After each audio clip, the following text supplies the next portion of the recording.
Another key resource are people.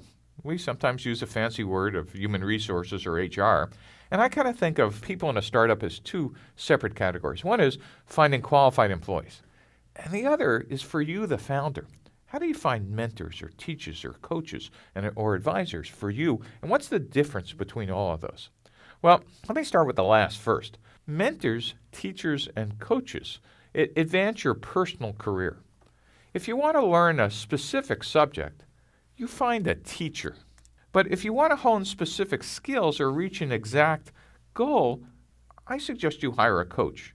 That is, a specific subject is a teacher, specific skills is a coach. So for example, if you want to learn something more about large metadata architectures, you could bring in a teacher or take a class. But if you want to hone specific skills, like how to give a great presentation or how to manage people, you hire a coach. But the one that sometimes founders forget is if you want to get smarter and better over your career, you want to find someone who cares enough about you to be a mentor. And mentors are very different than teachers or coaches. Mentors are actually a two-way street. The only people who tend to want to help you are those who implicitly think they can actually learn something from you in addition to liking you. So most of you in your career will actually go on to be mentors, but think about the type of people who you've encountered in your career. Implicitly, you've been giving something to them while they've been giving something to you. The last category in mentors, coaches, teachers are advisors. Now, advisors are people you need to help advance your company's success. Mentors, teachers, and coaches were about your personal success as a founder. But advisors really kind of bring generic advice, sometimes to you, but also to your VPs and your staff, etc.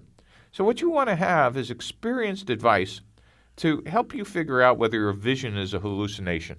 But getting specific, you want to put together as early as possible an advisory board. And that's really the idea of expanding your circle of accumulated wisdom past just your investors. A mistake that founders make the first time is thinking that their venture capitalist or their angel investors are your advisory board. Yes, they're your advisors, but they're also your boss. And so you want to be very careful about limiting your advice to just that circle. And they may not have the specific domain expertise you need. So make sure you're expanding your series of advisors available to your company. And typically that's done by offering them a small percentage of equity in exchange for some of their time.